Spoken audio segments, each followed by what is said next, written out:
Thank you. Good morning, everyone.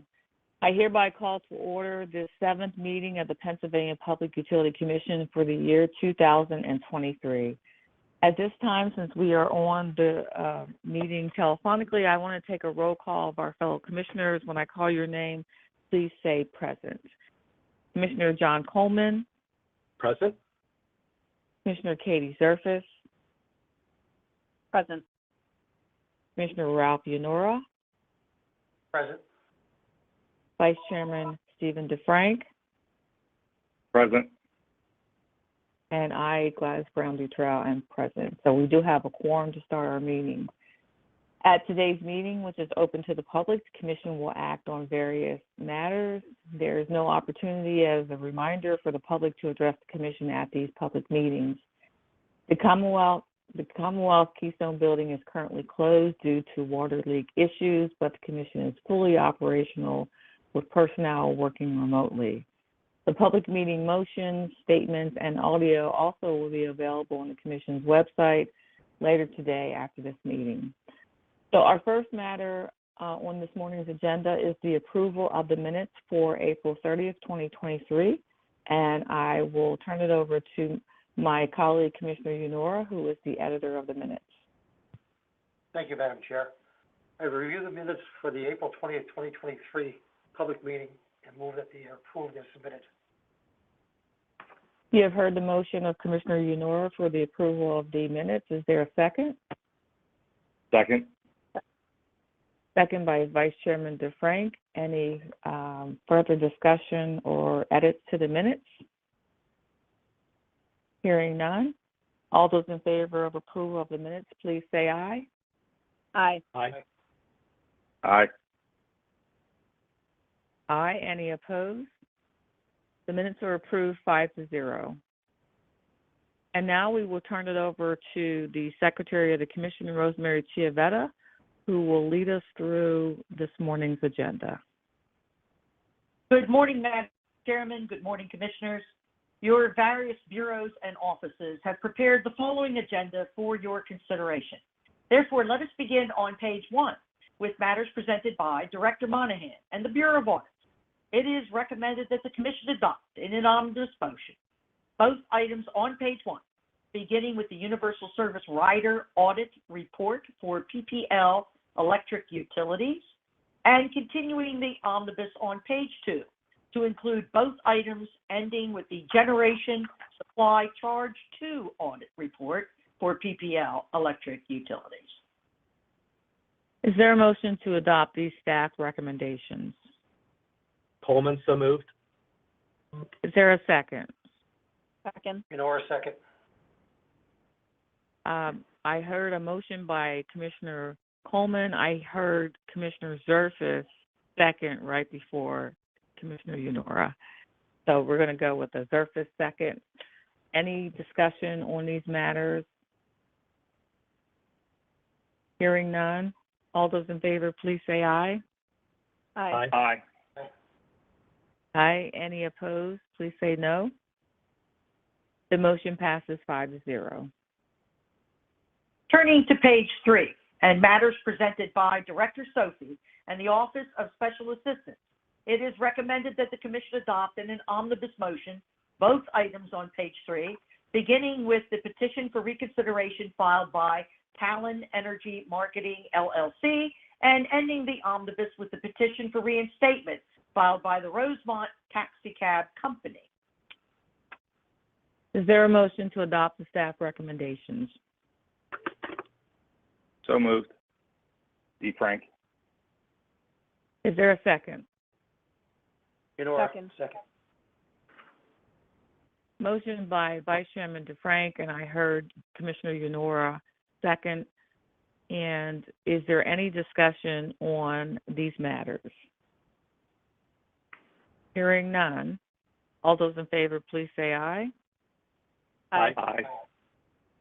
Aye. Any opposed? The motion passes 5-0. Turning to page 4, it is recommended that the Commission adopt the proposed opinion and order in the investigation of the Bureau of Investigation and Enforcement versus Great American Power, LLC. Is there a motion to adopt the staff recommendation? So moved. DeFrank. Is there a second? Yenora, second. Motion by Vice Chairman DeFrank, second by Commissioner Yenora. Any discussion? Chairman, this is Commissioner Coleman. I do have a joint motion with Vice Chairman DeFrank. Commissioner Coleman. Thank you. Before I present the joint motion, I just wanted to share a couple of comments and reiterate some of the things that I have said before regarding competitive markets in Pennsylvania, that, you know, we're now more than 20 years into a competitive market, and Pennsylvanians have made a considerable investment to make sure that this market is working properly. And I just have to say I'm a bit disappointed that we're here this morning with a matter involving a supplier.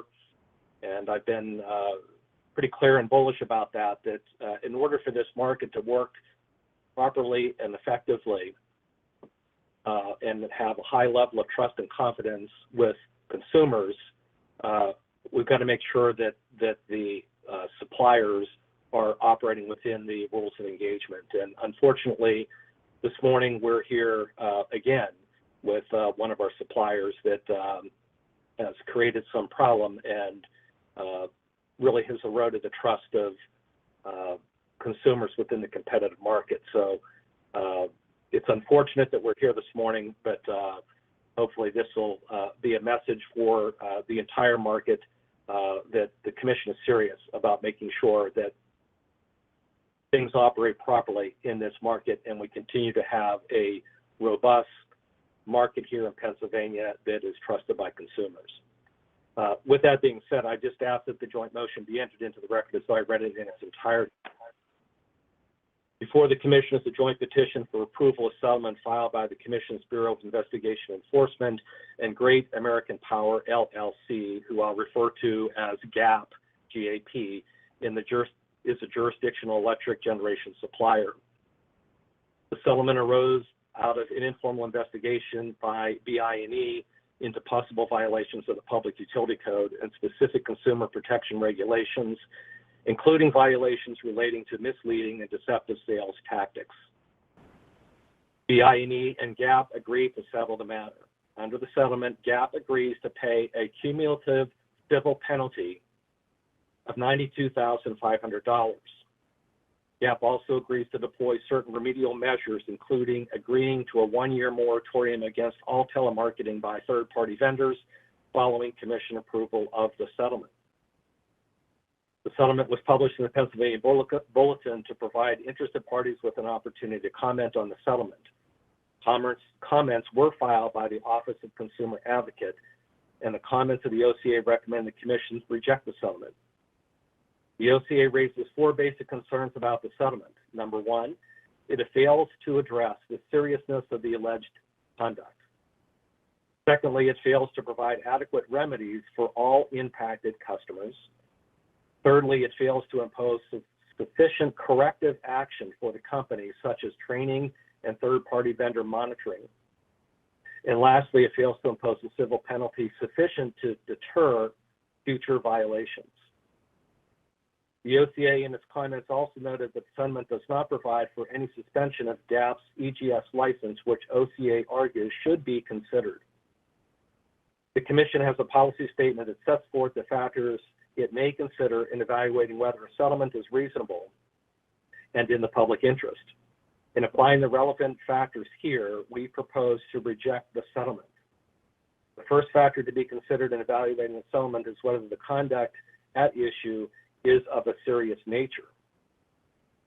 Here, the allegations are extensive and include slamming, customer enrollment under false pretense, failure to identify, misrepresentation as an EDC or other EGSs, providing false information regarding the status of other EGSs, such as suggesting that EGSs were going out of business, providing incorrect or false information regarding the rate, distribution charges, or customer charges, spoofing, the phone number of another company or business on the caller ID, suggesting or stating that the customer must switch suppliers, misrepresentation of the enrollment process, making false monetary promises such as offering a gift card or a rebate refund, and harassing potential customers with voluminous phone calls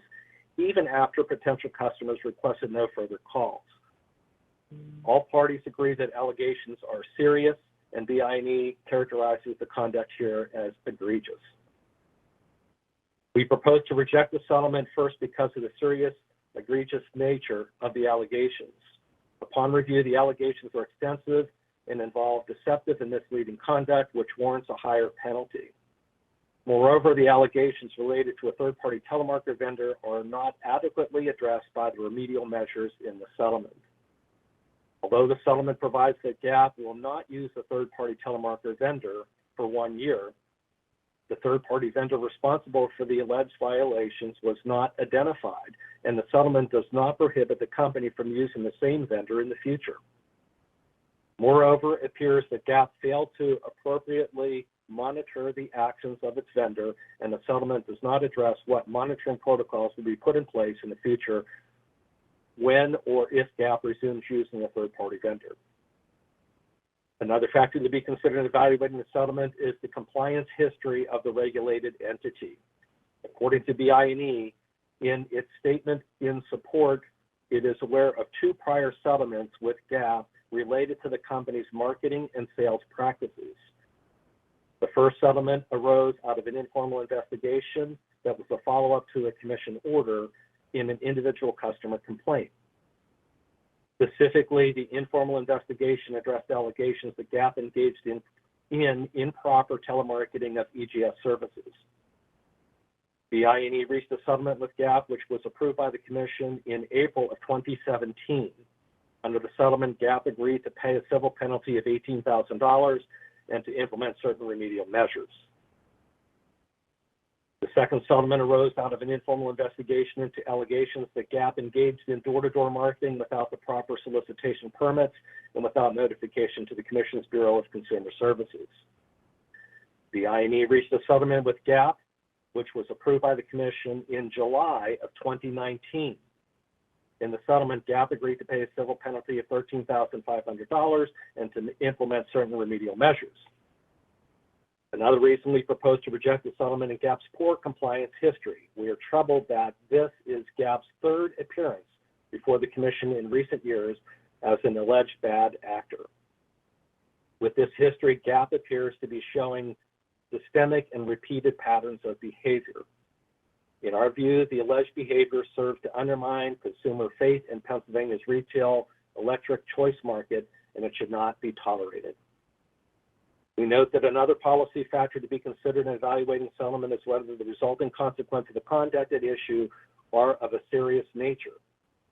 We agree with BI&E that the alleged conduct in this matter, quote, creates public distrust and self-loathing towards the EGS shopping process, end quote. Accordingly, these factors supports a higher penalty. We also agree with the OCA that the proposed civil penalty is not sufficient to defer further, or sufficient to defer future violations, which is another factor we use in evaluating settlements. As previously noted, the settlement provides for a civil penalty of $92,500 to be paid by GAP. This penalty amount includes a $500 civil penalty for each of the 7 alleged violations found during a telemarketing call made by the Commission's Director of the Office of Competitive Market Oversight, and each of the violations alleged in the informal complaint filed by BCS and written documentation received from GAP. The penalty amount also includes $75,000 in civil penalties for the violations alleged in the 153 customer care call complaints received by GAP's call center. Although the overall civil penalty amount is substantially higher than in the prior cases involving GAP, we do not believe these per violation penalty amounts are sufficient when considering the serious nature of the allegations of the compliance history here. For these reasons, we not believe that the settlement is reasonable and then and in the public interest. Therefore, we move that the joint petition for approval of settlement filed on January 13, 2023, at the above captioned docket by the Commission's Bureau of Investigation and Enforcement and Great American Power, LLC, be rejected, consistent with this joint motion. This matter be returned to the Commission's Bureau of Investigation and Enforcement to take whatever future action may be warranted, and that the Office of Special Assistance prepare an opinion in order consistent with this joint motion. Thank you. You have heard the joint motion of Commissioner Coleman and Vice Chairman DeFrank. Is there a second? Second. Second by Commissioner Zertis. Any discussion on the motion? Madam Chairman, Vice Chairman DeFrank. if I could just add briefly, reiterating some of the comments Commissioner Coleman said before reading the motion. This case was particularly troubling to me because of some of the issues that were raised here. I am a supporter of strong competitive markets, and being a supporter of that, one of the things we have to consider is when we have alleged bad actors before us, we have to hold them accountable. So I think that's what we're doing here, and thank Commissioner Coleman for working with me on the motion. Thank you. Thank you very much, Vice Chairman. Any further comments on the motion? Hearing none. On the motion, all those in favor, please say aye. Aye. Aye. Aye. Any opposed? Please say no. Hearing none, the motion passes 5-0. On the matter as amended, is there any objection to taking the previous roll call? Hearing none, on the matter as amended, passes 5-0. Continuing on page 4, it is recommended that the Commission adopt the last item on page 4, the joint settlement between the PUC's Bureau of Investigation and Enforcement versus Aqua, Pennsylvania. Is there a motion to adopt the staff recommendation? So moved. Is there a second? Coleman, second. Motion by Commissioner Yonora, second by Commissioner Coleman. Any discussion? Hearing none. All those in favor, please say aye. Aye. Aye. Aye. Aye. Any opposed? Please say no. Hearing none, the motion passes 5-0.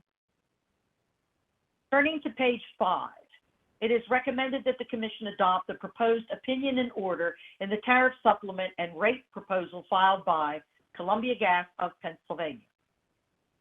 Is there a motion to adopt the staff recommendation? So moved. DeFrank. Is there a second? Coleman, second. Motion by Vice Chairman DeFrank, second by Commissioner Coleman. Any discussion? Madam Chair. Commissioner Zerfis. Madam Chair, Madam Secretary, I have a joint statement with Vice Chairman DeFrank I would like to add to the record, please. I will read it as if I am reading it in its entirety, but I'm pretty much going to read the whole thing, but it's not super long. But before us today is the joint petition for non-unanimous settlement filed by Columbia Gas of Pennsylvania, the Commission's Bureau of Investigation and Enforcement, and the Office of Small Business Advocate in support of Columbia's proposed tariff supplement. The presiding officers recommended approval of the settlement without modification. Certain parties filed exceptions to the settlement, arguing that its unique terms are not in the public interest. We support initiatives to reduce carbon emissions. Although there are many worthwhile aspects to the voluntary program that are outlined in the settlement, we are constrained here to vote to disapprove the settlement as proposed.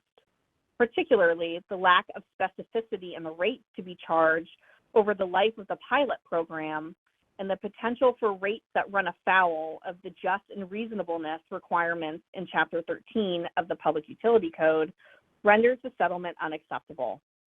We are further concerned with the potential for customer confusion arising from the program's lack of rate specificity that I just mentioned, and insufficient connection to benefits created within the Columbia service territory or Pennsylvania.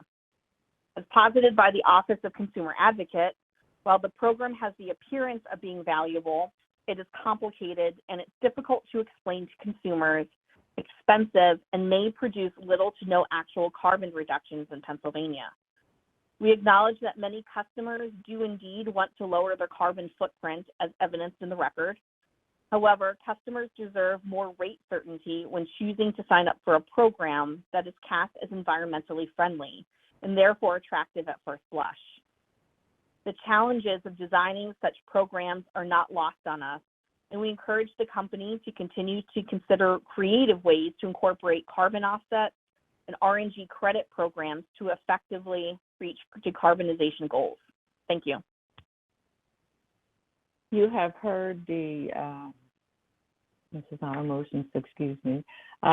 Is there any further discussion on this matter? Hearing none. Or did I hear a voice? No? Okay. Hearing none. All those in favor, please say aye. Aye. Aye. Aye. Aye. Any opposed? I just want to make sure I heard Commissioner Yanora. Did I hear you, Commissioner Yanora, vote? Yes, I voted. Okay. Want to make sure you voted. Thank you. So, the motion the motion passes 5-0. Continuing at the bottom of page 5, it is recommended that the Commission adopt in an omnibus motion the formal complaint of Tirlachan S. Walia versus the Pittsburgh Water and Sewer Authority, and continue the omnibus to include both items on page 6 and both items on page 7, ending the omnibus with the application of Ride for $5 LLC. Is there a motion to adopt the staff recommendation? Coleman, so moved. Is there a second? Second, DeFrank. Motion by Commissioner Coleman, second by Vice Chairman DeFrank. Any discussion? Hearing none. All those in favor, please say aye. Aye. Aye. Aye. Any opposed? The motion passes 5-0. Turning to page 8, it is recommended that the Commission adopt the proposed opinion and order in the application of Tribe Moving LLC. Is there a motion to adopt the staff recommendation? So moved, Yanora. Is there a second? Second, DeFrank. Motion by Commissioner Yanora, second by Vice Chairman DeFrank. Any discussion? Madam Chairman, Yes. Vice Chairman DeFrank. I have a joint motion with Commissioner Yanora on the matter. You are recognized. Thank you. I ask that the motion be entered into the record as that I read it in its entirety. Before the Commission is a petition for reconsideration from staff action filed on March 28, 2023 by Tribe Moving LLC. In its petition, Tribe Moving seeks reconsideration of the Commission's secretarial letter dated March 20, 2023, which denied and dismissed its application for a certificate of public convenience that would have authorized it to transport household goods in use. The denial was based on an alleged failure to provide evidence of a minimum of 2 years' experience with a licensed household goods carrier or the equivalent, as required by the Commission's regulations. In its petition, Tribe Moving states that it is wholly owned by Mark and Carrie Mounts, co-owners and operators of Mounts Disposal Service Incorporated for 25 years. The petition alleges that Mounts Disposal has over 5,000 residential customers and approximately 1,000 commercial accounts. The petition explains that Mounts Disposal provides trash, recycling, bulk item disposal, and donation services. The company collects and transports household goods and other personal property that has been discarded by residential customers. As part of its business, Mounts Disposal is hired to clean out residential areas whereby personnel are entrusted by residential customers to enter their homes or other properties to physically carry unwanted personal property to its trucks for disposal or donation.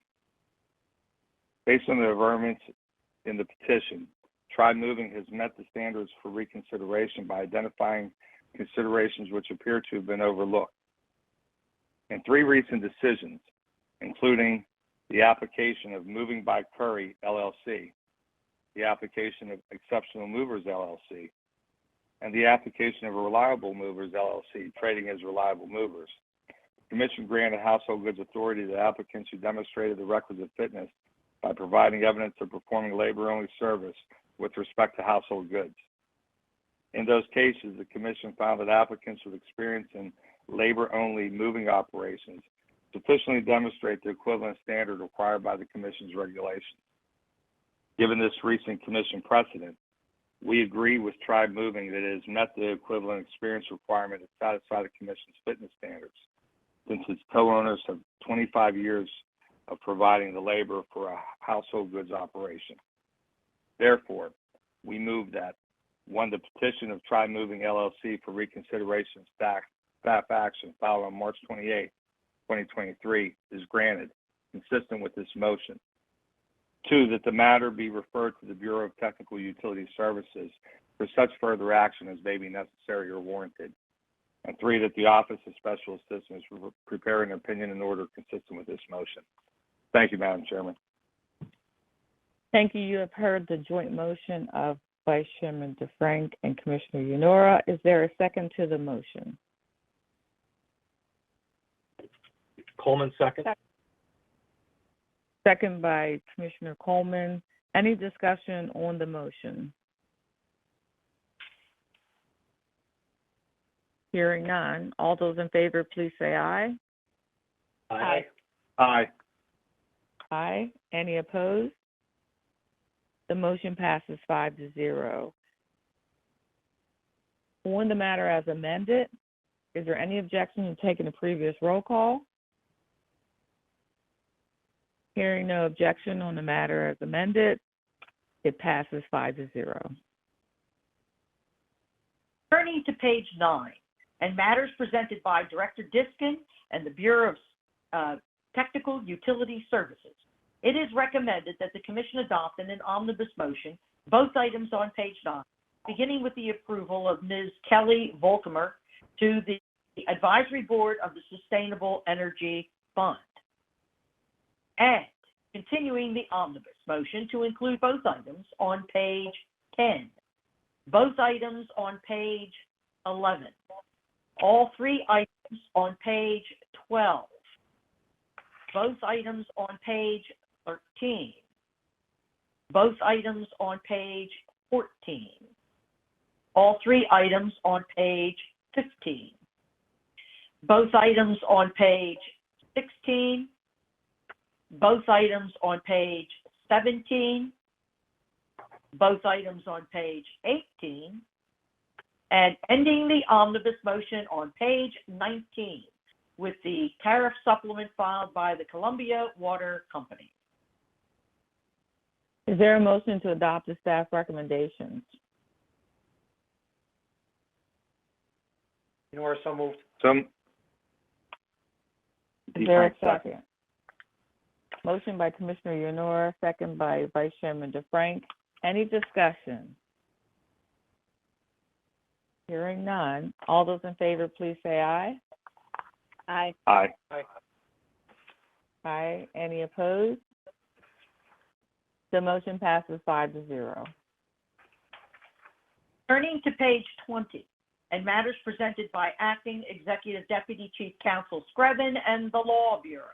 It is recommended that the Commission adopt in an omnibus motion both items on page 20, beginning with amended application of IM Telecom LLC doing business as Infinity Mobile, and ending the omnibus motion on page 21 with the cancellation of certificates of public convenience of certain telecommunication utilities. Is there a motion to adopt the staff recommendations? So moved. Is there a second? Coleman, second. Motion by Commissioner Zerfis, second by Commissioner Coleman. Any discussion? Hearing none. All those in favor, please say aye. Aye. Aye. Any opposed? The motion passes 5-0. Turning to page 22, and matters presented by Chief Administrative Law Judge Rainey and the Office of Administrative Law Judge. It should be noted that the first item on page 22, the formal complaint of Stephanie Person versus the People's Natural Gas Company, has been postponed to the public meeting of July 13, 2023. And it should also be noted that the second item on page 22, the formal complaint of Ann Wilson versus the PECO Energy Company, is postponed until the public meeting of July 13, 2023. Turning to page 23, it should also be noted that the first item on page 23, the formal complaint of Raymond Martin Sr. versus Aqua Pennsylvania Wastewater, has been postponed to the public meeting of July 13, 2023. Continuing on page 23, it is recommended that the Commission adopt the initial decision of ALJ Coogan in the formal complaint of Annie Matkowski versus the Pennsylvania Electric Company. Is there a motion to adopt the staff recommendation? Coleman, so moved. Is there a second? Minora, second. Second, DeFrank. Motion by Commissioner Coleman. I heard Commissioner Unora with a second. Any discussion on this matter? Madam Chair. Commissioner Zurfas. Madam Chair and Madam Secretary, I'd like to enter a joint motion that I have with Chairwoman Dutrell. I'd like to add it to the record, please. And I will read it as if I'm reading it in its entirety, but I will try to be succinct. In this joint motion with the chair, we have for consideration this initial decision dated March 23, 2023, in the item of Annie Matkowski versus Pennsylvania Electric Company. The decision denies the formal complaint filed by Annie Matkowski based on the presiding administrative law judge's determination that the record evidence does not support the grant of a payment arrangement to Ms. Matkowski. The decision also precludes Ms. Matkowski, from filing further complaints with the Commission related to the arrearages on the service account based on the ALJ's determination that she abused administrative due process. By way of background, on August 9, 2022, Ms. Matkowski filed a formal complaint against Pennsylvania Electric Company, I'll call them Penelec, requesting a payment arrangement. The service account at issue in this case has a very long history. Relevant to this motion, the account for the service address was initially established in 1992 and listed in Ms. Matkowski's name. In 2023, her husband, Nick Matkowski, became the customer of record. A commission payment arrangement was established for the service account on June 19, 2013. The commission payment arrangement defaulted due to non-payment. Mr. Matkowski remained the customer of record until he passed away in 2018. So in 2019, Ms. Matkowski reestablished her name on the service account and remains the current name listed on the service account. We submit in this motion to amend the initial decision because Ms. Matkowski was, quote unquote, a customer, as that term is defined in statute for the purposes of determining her eligibility for a payment arrangement. In denying Mr. Matkowski's request for a payment arrangement, the ALJ found it is not clear, in denying Matkowski's request for a payment arrangement, the ALJ found it is not clear whether Ms. Matkowski can be considered a customer that was provided in a commission-ordered payment arrangement in 2013. The ALJ found it was not necessary to fully analyze whether Ms. Matkowski is eligible for her first payment arrangement under Chapter 14 of the statute, because if she was eligible, the record clearly demonstrates that Ms. Matkowski has not made a good faith effort to pay her utility bills for the past decade. Nonetheless, the ALJ relies on the service account payment history extending back to 2013 to find that Ms. Matkowski has not made a good faith effort to pay her utility bills, and that even if she were eligible for an initial commission-ordered payment arrangement, the Commission should decline to award her a payment arrangement. We submit that the Commission should not attribute poor payment history to a complaint without first determining whether the complainant was actually a customer. We take this opportunity to provide that the record evidence supports that Ms. Matkowski is a current customer because she is the sole owner and sole occupant of the service address, and that she was a customer when the service account defaulted on the 2013 commission payment arrangement because the commission established that her name appeared on both the deed and the mortgage for the service address. For these reasons, Ms. McCoskey is a customer, quote unquote, and has defaulted on a commission payment arrangement.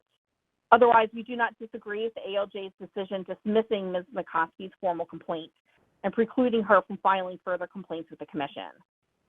We also would like to take this opportunity to note recent precedent that establishes that when a complainant is eligible for a commission payment arrangement and has not defaulted on a commission payment arrangement, the commission exercises its discretion in favor of awarding one despite concerns of ability to pay and or payment history so that the complainant may be afforded a final opportunity to pay down the subject arrearages. Significantly, for the reasons I just discussed, that precedent does not apply here. So therefore, we move that the initial decision dated March 23, 2023 is modified consistent with this motion, and that the Office of Special Assistance shall prepare an opinion and order consistent with this motion. Thank you. You have heard the joint motion as read by Commissioner Zerfis. Is there a second to the motion? Second, DeFrank. Second by Vice Chairman DeFrank. Any discussion on the motion? Hearing none. All those in favor, please say aye.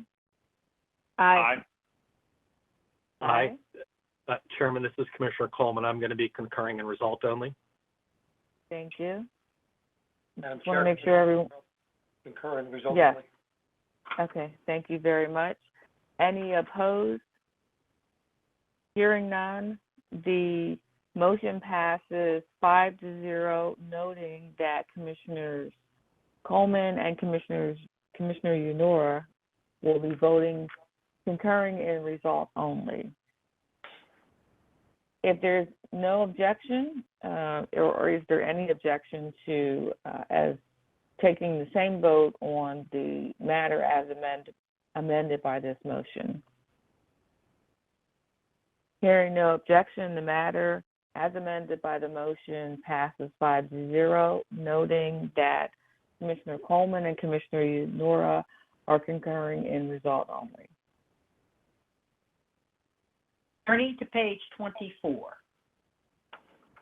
It should be noted that the first item on page 24, the formal complaint of Corinne Hales versus the Pennsylvania Electric Company, has been postponed to the public meeting of July 13, 2023. It should be noted that the second item on page 24, the formal complaint of Richard Wright Jr. versus the Philadelphia Gas Works, has also been postponed to the public meeting of July 13, 2023. Continuing at the bottom of page 24, it is recommended that the Commission adopt the initial decision of ALJ Coogan in the formal complaint of Andrew Cirolo versus PPL Electric Utilities. Is there a motion to adopt this staff recommendation? Coleman, so moved. Is there a second? DeFrank, second. Motion by Commissioner Coleman, second by Vice Chairman DeFrank. Under discussion, I do have a motion to offer, so I'm going to ask the Vice Chairman if he would preside, and please recognize me for my motion. Thank you, Madam Chairman. I recognize the chairman for a motion. Thank you very much. I ask that my motion be spread upon the record in its entirety, as if I read it in its entirety. I will not read it in its entirety. Or maybe I will. It's short enough. Before the Pennsylvania Public Utility Commission for consideration and disposition is the formal complaint of Andrew Cirillo. I think I'm pronouncing that right. I don't think I am. Versus PPL Electric Utilities Corporation. In the complaint, the complainant alleged that PPL violated Section 1501 of the Public Utility Code by failing to provide reliable, safe or quality utility service. The record here indicates that the complainant experienced a total of 12 outages from August 4th, 2020 to August 8th, 2022. Further, the complainant experienced 30 reclosure events resulting in monetary interruptions between January 1st, 2020 and December 25th, 2022. The record indicates that PPL has devices to improve reliability and prevent outages on the electric line serving the complainant, i.e. reclosers or fuses. PPL also detailed that the specific vegetation management it completed in response to the complaint, in addition to its routine vegetation management. However, there does not appear to be a clear correlation or reduction in outages following PPL's remedial actions. Given the apparent good faith efforts of PPL, the presiding administrative law judge dismissed the complaint. I concur with the dismissal, as the ALJ posits via initial decision, Section 1501 and relevant case law do not require utility companies to provide perfect service. While the circumstances here do not rise to such a level to support sustaining this complaint, they do warrant further review by Commission staff to help ensure continued reliable, safe, and quality service into the future. To that end, I find it prudent and necessary to refer this proceeding, and specifically the service interruptions disclosed in the record herein, to the Bureau of Technical Utility Services, the Reliability Division, for monitoring and any other appropriate actions deemed necessary. Therefore, I move that, 1, the initial decision of Administrative Law Judge John M. Coogan in the formal complaint filed by Andrew Perillo against PPL Electric Utilities Corporation on August 24, 2022, at docket number C-2022-303-4903, be modified consistent with this motion. And 2, the Office of Special Assistance draft an opinion and order consistent with this motion. Thank you very much, Vice Chairman DeFrank. Thank you. We've heard the motion from the chairman. Is there a second? Coleman, second. Motion by Chairman Dutrell, second by Commissioner Coleman. On the motion, is there any discussion? Hearing none, all those in favor of the motion, please say aye. Aye. Aye. Aye. No? The ayes have it by a vote of 5-0. On the matter as amended, is there any objection to taking the previous roll call? Hearing none, the matter passes as amended by the motion 5-0. Chair, it's back to you, Madam Chairman. Thank you very much. Now I turn it over to our Secretary. Thank you. Turning to page 25, it is recommended that the Commission adopt in an omnibus motion both items on page 25, beginning with the recommended decision of ALJ Long in the tariff supplement filed by the National Fuel Gas Distribution Corporation, and ending with the recommended decision of ALJ Buckley in the tariff supplement also filed by the National Fuel Gas Distribution Corporation. Is there a motion to adopt the staff recommendations? Lenore, so moved. Is there a second? Coleman, second. Motion by Commissioner Yanora, second by Commissioner Coleman. Any discussion? Hearing none. All those in favor, please say aye. Aye. Aye. Aye. Any opposed? The motion passes 5-0. Turning to page 26, it is recommended that the Commission adopt the recommended decision of ALJ Long in the joint application filed by the York Water Company and the Conewago Industrial Park Water and Sewer Company. Is there a motion to adopt the staff recommendation? So moved. DeFrank. Is there a second? Second. Motion by Vice Chairman DeFrank, second by Commissioner Zerfis. Any discussion? Hearing none. All those in favor, please say aye. Aye. Aye. Aye. Aye. Any opposed? The motion passes 5-0. Continuing at the bottom of page 26, It should be noted that the formal complaint of Tasca Taylor versus the Pennsylvania Electric Company is postponed until the public meeting of July 13th, 2023. Turning to page 27, it should also be noted that the first item on page 27, the formal complaint of MacArthur Giles versus the Philadelphia Gas Works, has been postponed until the public meeting of July 13th, 2023. Finally, it is recommended that the Commission adopt the recommended decision of ARJ Collins in the purchase gas cost recovery request filed by the National Fuel Gas Distribution Corporation. Is there a motion to adopt the staff recommendation? Coleman, so moved. Is there a second? Yenora, second. Motion by Commissioner Coleman, second by Commissioner Yenora. Any discussion? Hearing none. All those in favor, please say aye. Aye. Aye. Aye. Aye. Any opposed? The motion passes 5-0.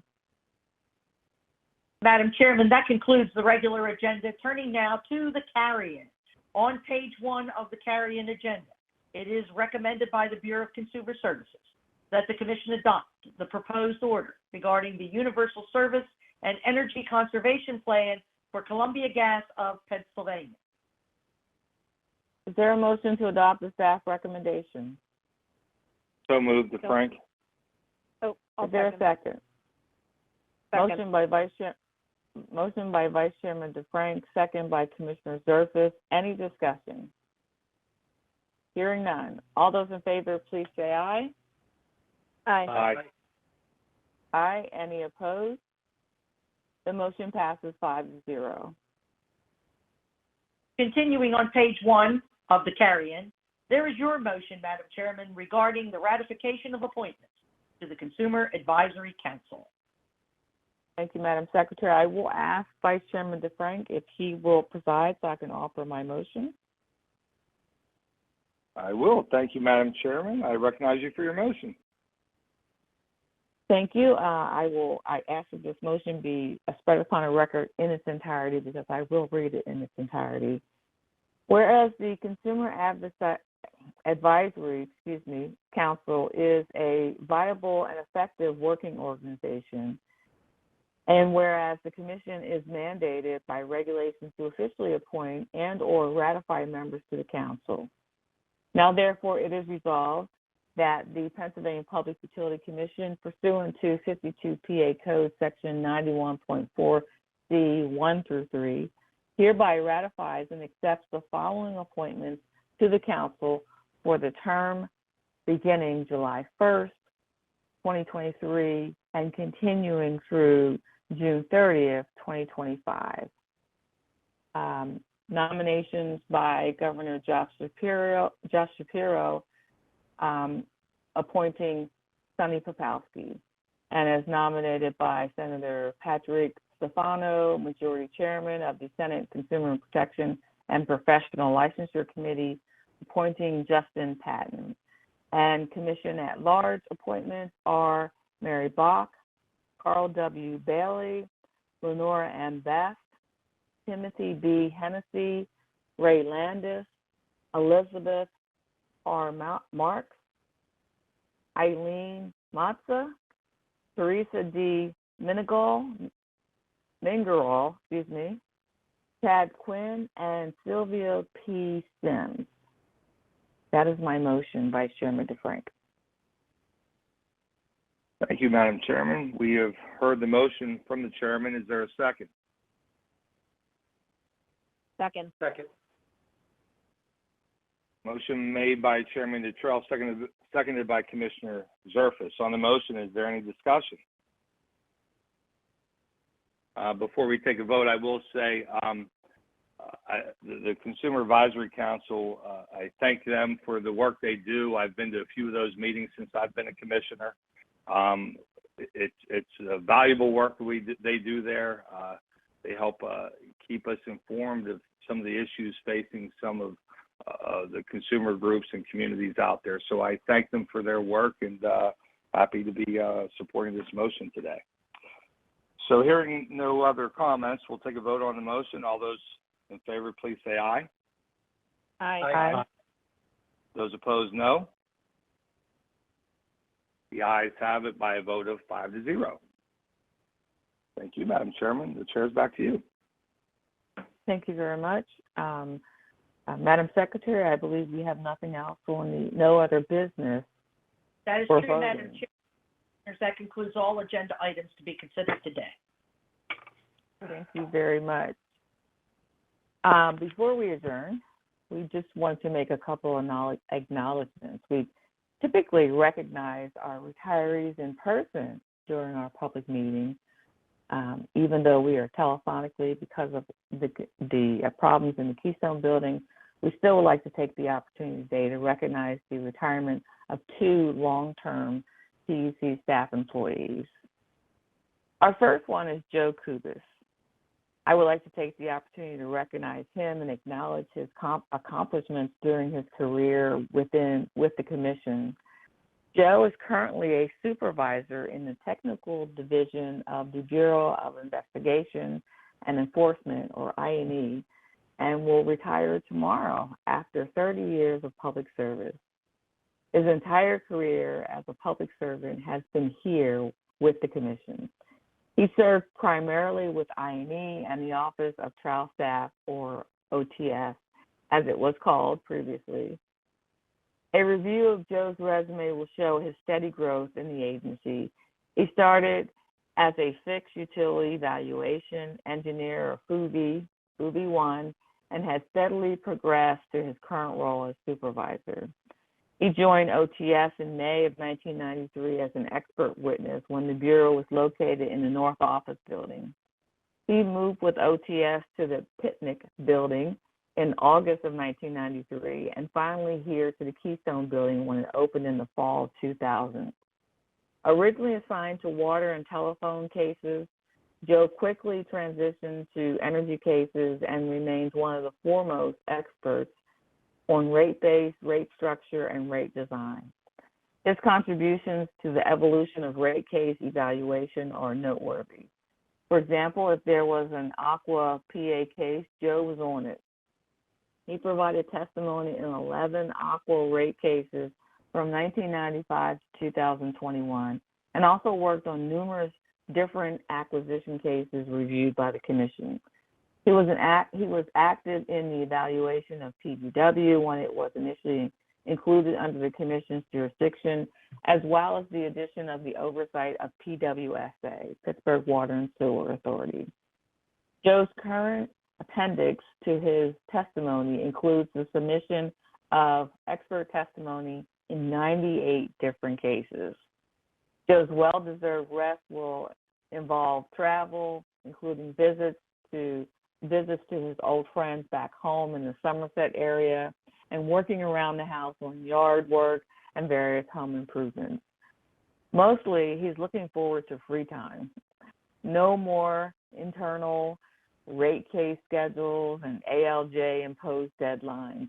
No more testimony development or review, and no more cost of service studies to critique. He now gets to set up his own timelines. He asked me to convey his remarks saying, thanks to all the people I've worked with over the years, I've met some really great people during my time here with the Commission. We just want to take the opportunity on behalf of myself and my colleagues to thank Joe for his hard work and dedication and commitment to this Commission and all that he has done. He will be truly missed in his work here at the Commission, but also in terms of his relationships that he has built over the many years here at the Commission. So we just want to congratulate him on his retirement and thank him very much. All right. If there's nothing from my other commissioners, I'm going to turn to our second retirement. We'd like to also recognize Catherine Sophie in her retirement. As I stated before, it's always hard to lose family members or when they retire, but we know we're not losing them. They're just moving on. Kathy Sophie serves as our Director of the Office of Special Assistance and will leave here having more than 32 years. She started in private practice, but says she found the greatest professional satisfaction with the PUC. In 1988, she started as an attorney in the Office of Counsel Division in Law Bureau under Deputy Chief Counsel Buck Penchew and served in both the Law Bureau and OSA during her tenure. Her first assignment dealt with using nuclear decommissioning funds to purchase Eurobonds. She proceeded to concentrate mostly on issues within the electric industry and later moved to the cogeneration division and worked on electric deregulation and PPL's restructuring plan. She also spent time on the implementation of Section 1329 and worked with PJM and other state utility commissions in the development of regional transmission organizations. Kathy also represented the PUC in the telco global order. After leaving to work for a time in private practice, she returned to the PUC as in an attorney position in OSA, becoming the Deputy Director for Legal in 2004. Moving to Deputy Chief Counsel in Law Bureau in 2009, she concentrated on the telecommunications and water wastewater industries. While at the PUC, one of her greatest memories was participating in NARU's partnership with USAID and traveling to Kosovo and Senegal to assist with developing regulatory oversight of their electric industries. In 2018, she was appointed OSA Director, where during her tenure, the Bureau issued 9 1329 opinion and orders and 23 rate case opinion and orders, all of which were on time. During her time leading the Bureau, OSA circulated 1,193 opinion and orders.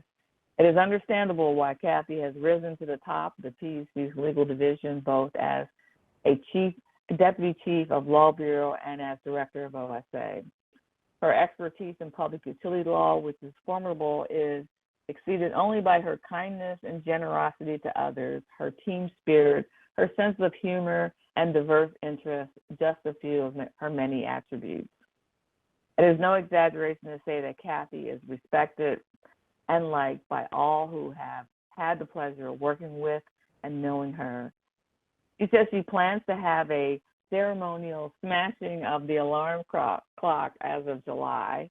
The next alarm she plans to set will be to catch a flight. She also plans to spend a lot of time spoiling her 1-year-old granddaughter, who has recently moved to Harrisburg, doing some work around the house and planning trips. She's hopeful to be invited back for the next Feast of the East. The members of the Office of Special Assistants who have worked under her leadership express their gratitude to her for sharing her expertise or her extensive knowledge of public utility law and PUC institutional memory, as well as for her compassionate leadership during her tenure as the Director of OSA over the past several years. Kathy, we would like to thank you for all your efforts and time on our behalf. We wish you and your family all the best in the future, and you will be missed here at the Commission. So we want to thank our retirees, and we will make sure they get their special gifts from us. But before closing today, I would like to take a moment to recognize an important date in history. As you know, with Juneteenth coming up, to give you a little background, on June 19th, 1865, is when Union soldiers reached Galveston, Texas, the furthest point in the South with news of the end of the Civil War. Slaves who were previously unaware that they had been freed more than 2 years earlier when President Lincoln signed the Emancipation Proclamation, or that Confederate General Robert E. Lee had surrendered in Virginia 2 months earlier. It is with great pride that I convey that the PUC will once again join in the observance of June 19th as Juneteenth National Freedom Day. The PUC also joins the Shapiro administration in observing the month of June as lesbian, gay, bisexual, transgender, and queer Pride Month, or I want to make sure we have the full things, is LGBTQ Pride Month.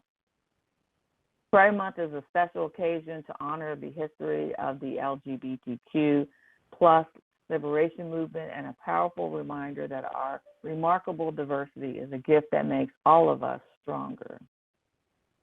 The PUC continues to support the rights of all citizens to experience equality and freedom from discrimination. And as we focus on the topic of freedom, while it's still at least a couple of weeks away, we also want to wish everyone a safe and healthy 4th of July. And with that, I will entertain a motion to adjourn today's meeting. So moved, DeFrank. Is there a second? Second. Motion by Vice Chairman DeFrank, second by Commissioner Yonora. I assume there's no discussion, but I'll ask. Any discussion, objections, none of that? All those in favor of adjourning today's meeting, please say aye. Aye. Aye. Aye. Aye. Any opposed? The motion passes 5-0. We are adjourned, everyone. Thank you very much for joining us for our meeting today.